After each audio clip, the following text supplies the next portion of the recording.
Hi everyone, I'm Emily from Book Trust. I'm really sorry if you've been hanging around for the last 15 minutes waiting for us, but we've had a few technical issues and it's been quite funny really, but poor Ben Bailey Smith has had a bit of trouble getting in.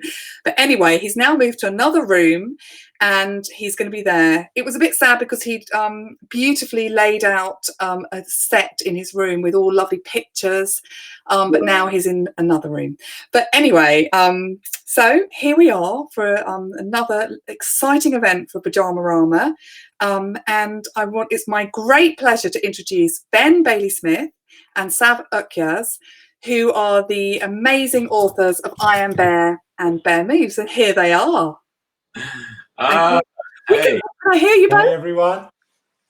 We both got as well. Awesome. I'm so happy to see you. I need my iPad.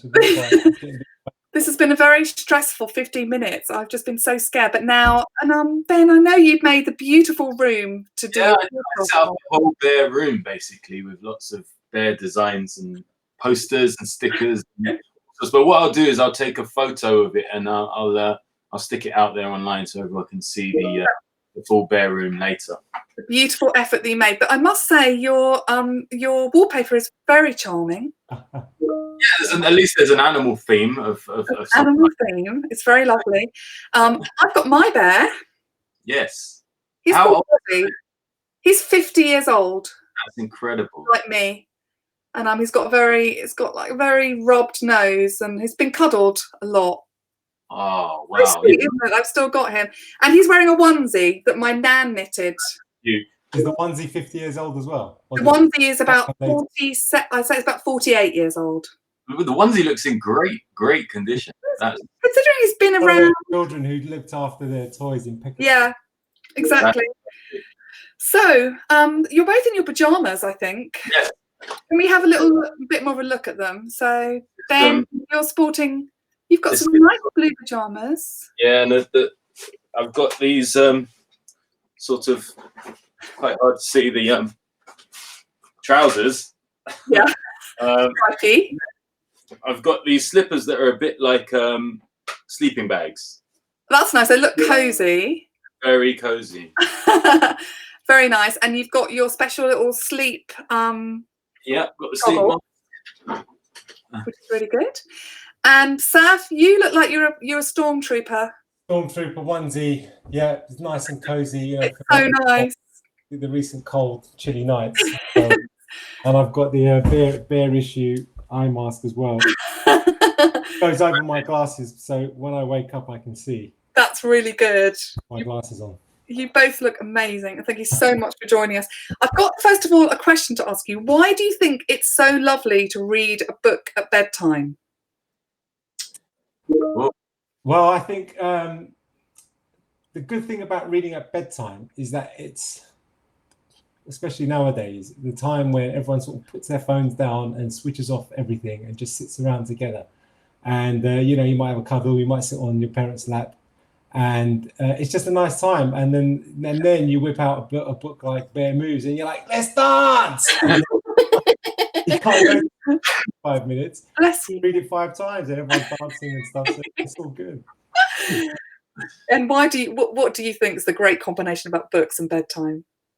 Well, I mean, for me, like Sav, I remember you saying your dad didn't really read you books at bedtime, did he? Nah, I don't really see my dad at bedtime. my dad was, he was always there, either reading or making up stories or singing songs. And I think for me, it was like the most secure part of the day, you know, like, because my house was quite loud, it's quite frantic. And then that moment at bedtime where you feel like, especially if you've got siblings, it's your time. It's like your little private moment, and you feel really secure. You're snug, and then that relaxing sound of your parents' voice, where they're not shouting, they're not telling you to do anything. They're just like settling you down. I think it's like a really special moment. Yeah, it can't be beat, really. I'm sad now that my kids are getting a bit too old for it. It makes me feel sad.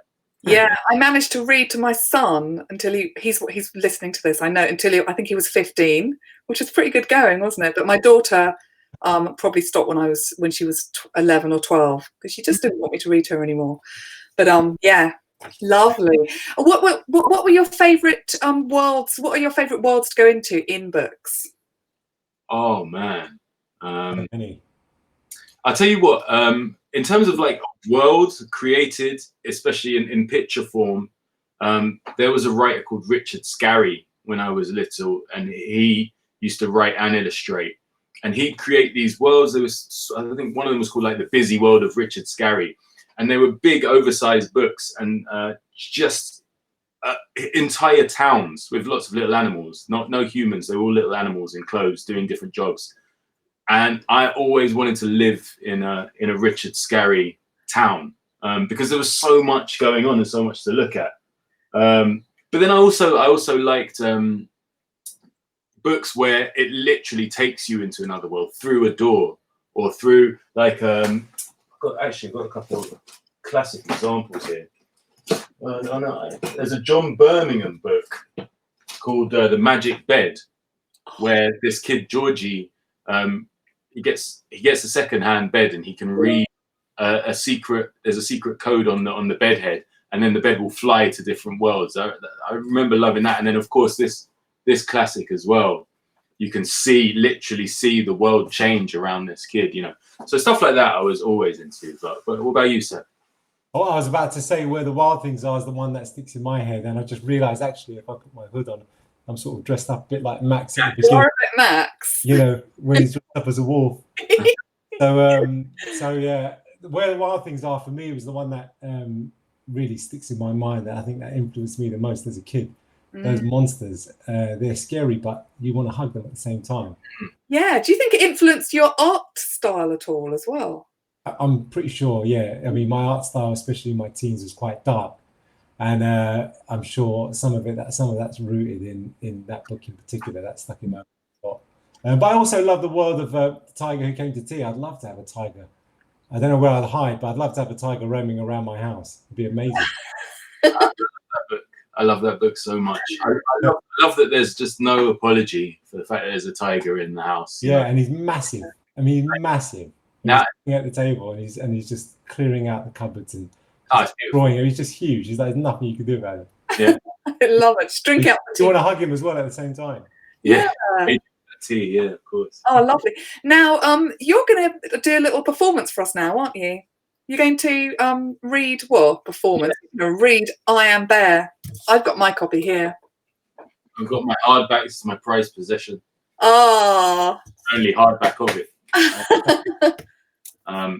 Sav, are you going to try and draw while I'm doing this?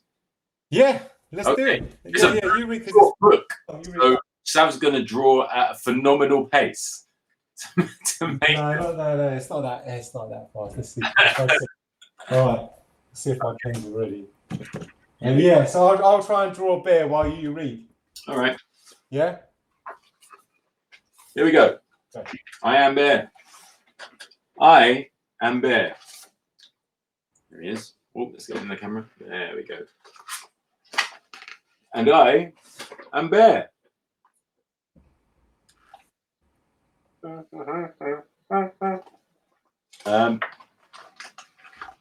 The suit I wear has purple hair. In my tummy, mostly honey.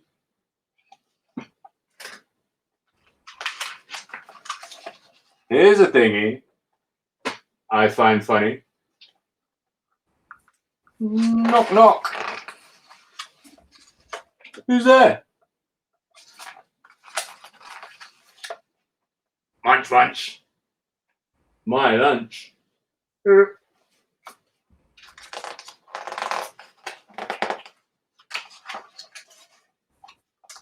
I do magic. Most bears won't. Fingers are dry. Now you see me?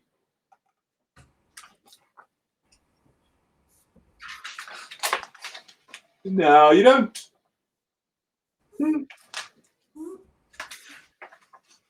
Look behind you. Whoa, boo! Do you like games? I do too. Cops and robbers. That's my favourite.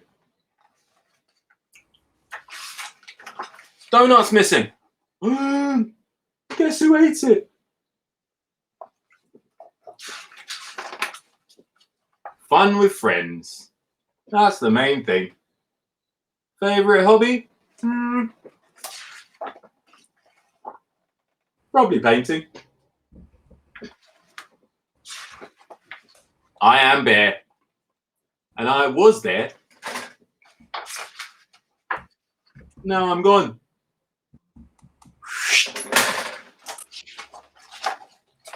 So long. Good reading, Ben. Oh. Beautiful. I love it. Such a cheeky bear. How do you think Bear would cope in lockdown? Well, it would depend if he'd been on a large shopping trip before Exactly. the rules were imposed. If he had done, I think he'd very much enjoy it. He's not always the most energetic of fellows, so I think he'd quite like being restricted to a small space. As long as he had enough snacks, enough donuts, enough honey, enough music, he'd be absolutely fine. I think he'd be in his element. That's Always hibernate, couldn't he? Because he's a bear. There you go. Yeah. Good point. That's a good point. I reckon also though he'd probably, because he loves to dance, he'd probably set up a Zoom channel and get people dancing all around the world. He'd be the instructor, of course, in his pants. But I reckon Zoom channel when he's not eating. He could be rivaling Joe Wicks. Oh, all day long. I've showed you my bear Oddie, but do you have anyone to show me, Ben? Oh, I do. Yeah. I mean, this is my oldest toy. This is 40 years old. This cat, made by my mum. I had a vivid imagination as a young child, so I named him Green Cat.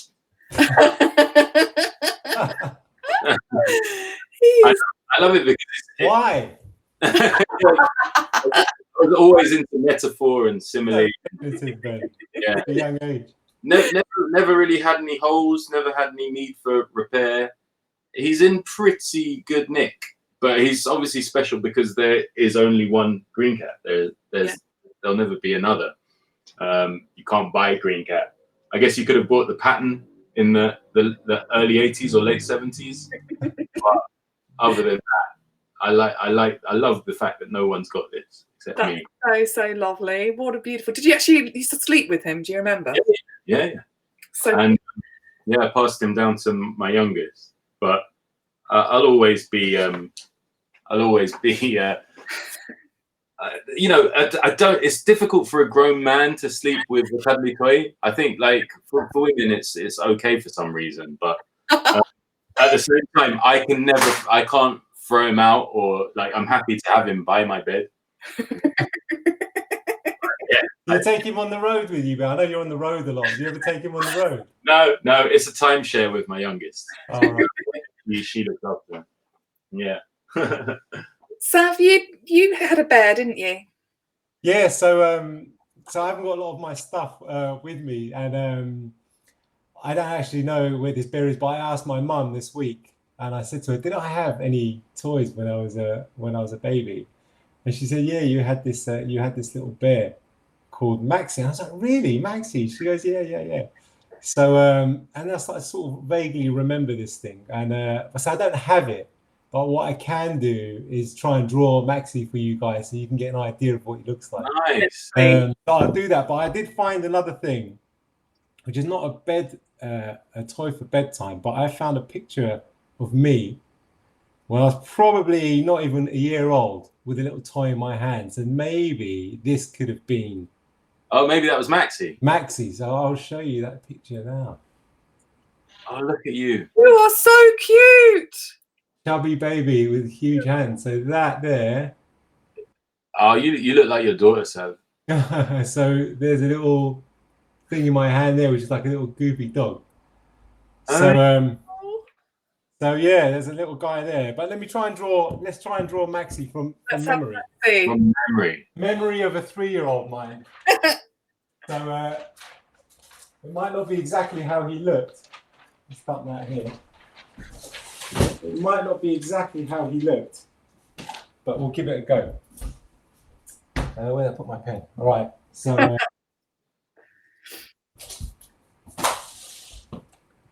So yeah, so he had like, he had like one ear that was good, and then he had one ear which was a bit not that good and chewed, right? And then he was like a bit chubby, like that. Little button eyes. One of those was probably missing. Oh. Yeah, he's probably chewed out. So then obviously he had. His nose was still around because I didn't eat noses. And I think he probably had a big smile, which will probably influence my big smile as well. So his head looked something like that. Maybe had a couple of like bogies stuck to him. Probably. And all right, so then he would have like one arm would have been like that, obviously chewed off. And like totally destroyed. And who's doing all this chewing? I wasn't like you guys. Like I didn't keep my toys impeccably until I lost Maxi, and then all my toys after that were just mint. So you were chewing. You were doing. I just like chew him up. Right. Okay. So he'd have like bits of fluff like flying around and stuff like that, and then another arm probably like that again, with just like. Fluff, when fluff comes out of the toy. Yeah. So all of his stuffing coming out. So he was cute. I know he looks horrible here, and he looks like a psycho bear. But anyway, let's carry on and see. Let's just get the rest of him in, and we can say, look. So he was quite chubby. So basically, you're saying you kind of ate him, really? Is that? Yeah, you saw my photo. There, I was quite a big baby, so anything going had to get consumed. So a few more bogies probably like that. Maybe maybe a bit of snot like wiped on the sleeve. Maybe. Would you fancy doing like a Halloween version of your bears? What do you say? A bear story, and this bear could come trick or treating to this bear. Yeah. He's not scary. What's scary about it? Let's get the rest of him in. And you can see. So, he'd have one foot like that, just the toe, and then the rest chewed off probably. Wow. And you can guess the other leg was just like fluff. Stick out. So this. Oh, I'm so sorry we can't meet him today. Yeah, I know. He didn't make it. He didn't make it, unfortunately. So this is in memory of Maxi. This is the first time in any form since I destroyed him. Beautiful. Oh dear. This is a fitting tribute, and I'm so happy to share this with everyone. And you probably had like a bogey there on the toe, a few other, and then just like some other, bits of fluff around. And of course, I had a cat when I was small. Well, we had a cat. His name was Sooty. So I'm pretty sure that I wasn't the only one chewing him. Right. Because how cats can get a bit jealous. Yeah. Yeah, so. Yes. So yeah, there we go. I'm just going to write a note there just to complete it in loving memory.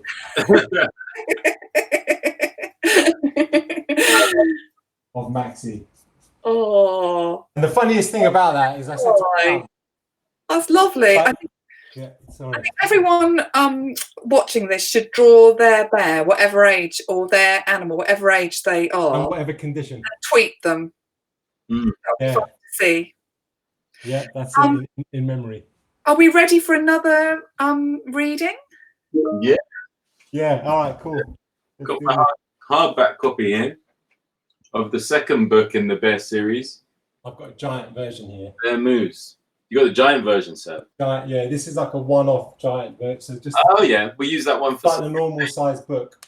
Whoa, look at that. And then I've got a giant festival size version. So yeah, let's try and do this together, eh? That'd be quite fun. All right. Shall I kick it off? Yeah, go for it. Okay. I'll take the first line. Here we go. All right. I am Bear. Oh, I've already messed it up. Yeah. Here we go. But I'm not Bear, and this is not my underwear. These are just the clothes I choose. Go on, Sav. When I'm in a dancing mood. Oh, sure. You might think it's funny. Bring the music. Hit it, bunny. Here's a move called furry breaking. Put your paws up. Get him shaking. Get up, get down, hit the ground. On your back, start spinning round. Hold a stance that goes like this. Okay, bunny, music switch. I can hear the music in my head. Yeah. This one's called the running bear. You run, but don't go anywhere. Bears think they're like me, they're so not. What bears you know do the robot. Get down like me? I don't think so. How low can you go in limbo?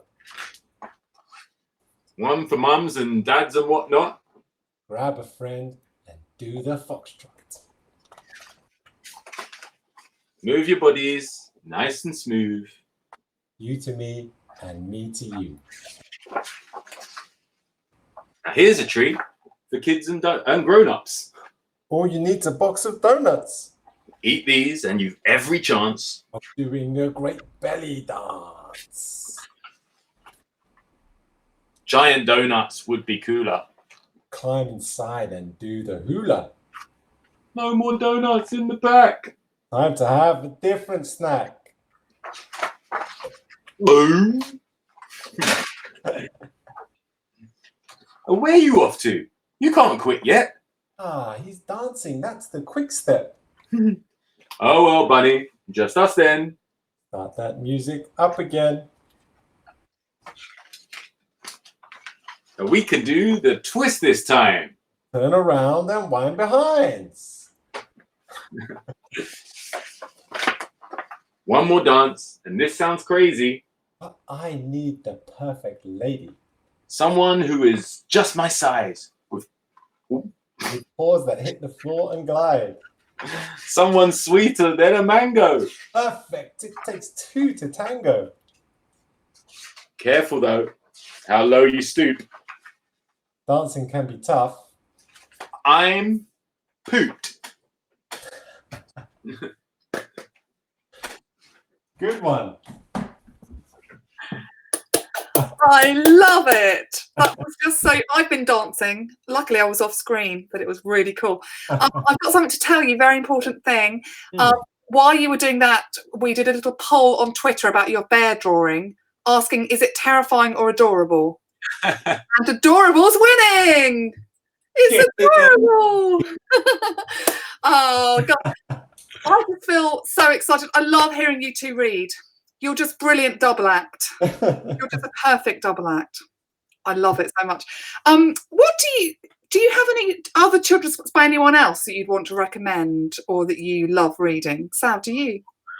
I don't have them with me. I don't have them with me, but I do. There were two books. Yeah, I told you earlier. There were two books that was sort of like my introduction to children's books as a grown-up. And one of them is This Is Not My Hat by John Klassen. And when I saw this book, it's like a children's book with a black cover and hardly anything on it except this fish in a hat. I was like, wow. And I loved it. I love the artwork. And I love the story. And it was a big, look at that. I got a copy. Coming off. Actually, I remember seeing you, Emily, interviewing John at Piccadilly Waterstones before I was.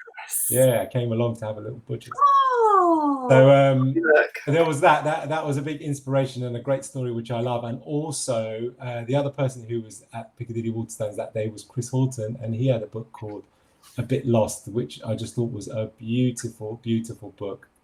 And another one that influenced me to get started in picture books. So yeah, those are two faves.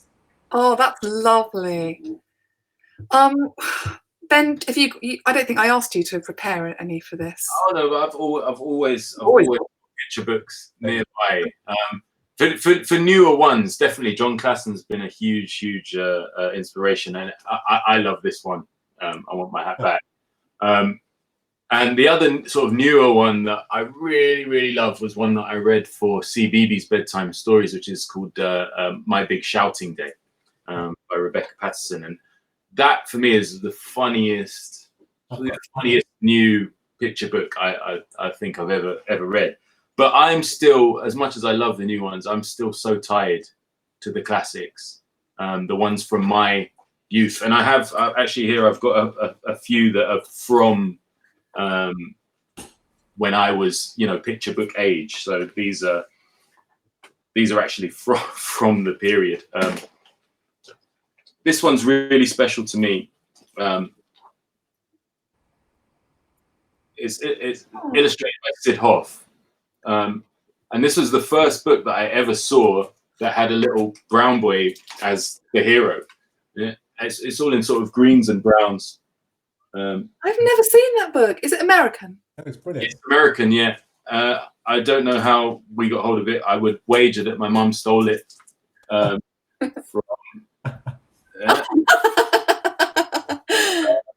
But this book just meant the world to me. I'd never seen a brown kid in anything. It was super special when I read it for the first time. I think I was about 5 or 6 years old. Do you remember actually properly noticing that when you were 5 or 6 years old? Yeah. Because I used to do the same thing with TV programs. If there was a brown kid in the background, I'd pick him out. This is sort of the lesser known series. Roger Hargreaves obviously did Mr. Men and stuff, but I was never into the Mr. Men. I did love his series of Hippo, Potto, and Mouse. To these guys, they all lived together. These two were grown sort of men animals. And then they had like a little son. It's a really strange, like, modern family. What, the mouse is their son? Well, he's not this. Like, they look after him. There's no one else. These two, one of them's a layabout, and the other one goes out to work. So he's a sort of bon vivant. He just has a laugh. And Otto goes out and brings home the bacon. He's very serious, and then Mouse is very mischievous. And it's so funny, like, I never thought anything of it. It's just two men and their mouse son, like, fine. And it's really funny, really silly, really memorable pictures, and totally different from the Mr. Men. It's worth checking out. And you can see there, I put ownership in it, 1982. So cute. You've drawn a little picture there of Green Cat as well. Yeah, very much so. I've never seen that before, Ben, either. I've never heard of those books. Fantastic. I love that series. Now, this is the legendary Rosetta Stone, illustrated by Michael Frith. Little bug that went ka-choo. And, I always read this from, as early as I can remember. Nice work again from my mum. Because sometimes libraries do sell off their stock. Yeah, true. Let's say that. If you read this, this is such a big influence on the words for I Am Bear. The simplicity of it. All because a little bug sneezed, and then you get this. Because of that sneeze, a little seed dropped. Because that seed dropped, a worm got hit, and so on. And the pattern. It's a line a page, and it's a slight, ever so slightly surreal little world. I used to just buy anything with the cat and the hat, and I'd read anything with that logo on it when I was a kid. I love that. I love this. Everybody knows it. I don't need to say anything about it. I love that. What a story this is. This is what got me into comics. And then my all-time favorite book. This isn't an original copy. It's just one.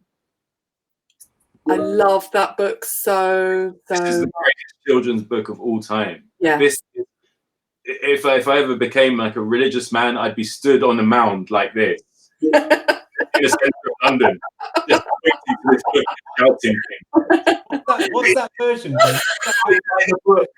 Abide by the book. Little miniature version. I think this was maybe like a World Book Day where my kids were just collecting up little, Never seen a little. like little mini. I've got a little version of that. That's an incredible book. I mean, it's weird. Oh, I love Avocado Baby. What's John Birmingham, most surreal, strange artist in the game, and one of my all-time favorite authors. Yeah, he won the Book Trust Lifetime Achievement Award.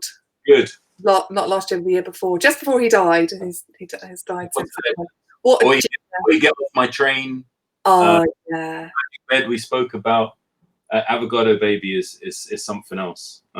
He's something else. Yeah. Yeah, beautiful books. Well, it's funny to think that children now will be reading these books, and they might be on a lovely hologram podcast or something, you know, virtual. When we're all living on Mars, saying this was a book that started me off. I mean, probably people who don't know Sav and I probably think, oh, you know, picture books is just one of their little things that they do and they don't really care about. But actually, no matter what's going on in my life or Sav's life, we always like send each other like videos of that we get sent of people reading the Bear books to their kids, you know. Or we see stuff online, people show us stuff, you know, of them unwrapping the book or reading it with their kid for the first time and all that stuff. And it's just, the feeling of it is unbelievable. Yeah, amazing. Yeah. Books are just the best, aren't they? What can we say? Yeah, they are. That's what Pyjamarama's all about, staying in your pajamas, reading books all day.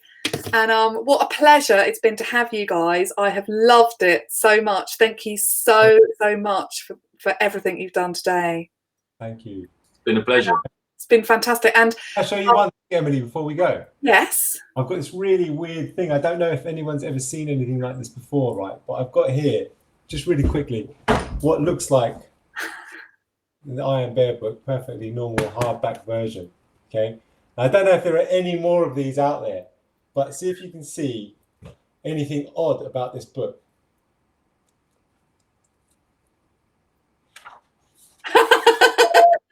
It's upside down and back to front. Upside down, back to front version. Really? Iron Bear. Wasn't there a stamp This upside down plane that was worth like millions and millions and millions? It's going to be worth a fortune. Yeah, that's it. That is a collector's item right there. That's it. How many I don't can know there if anyone's be? upside down book before, or the front cover right way up and then the back, the inside upside down. But I'd love to know. That's our pension, Sav. Yeah. I hope you're going to share, Sav. Walk will ask me for it back, I'm sure. Thank you so much. That was just Thanks absolutely. very much. Give you a round of applause from everyone else listening. But thank you so much. And, see you soon. Bye. Thanks, Emily. Take care.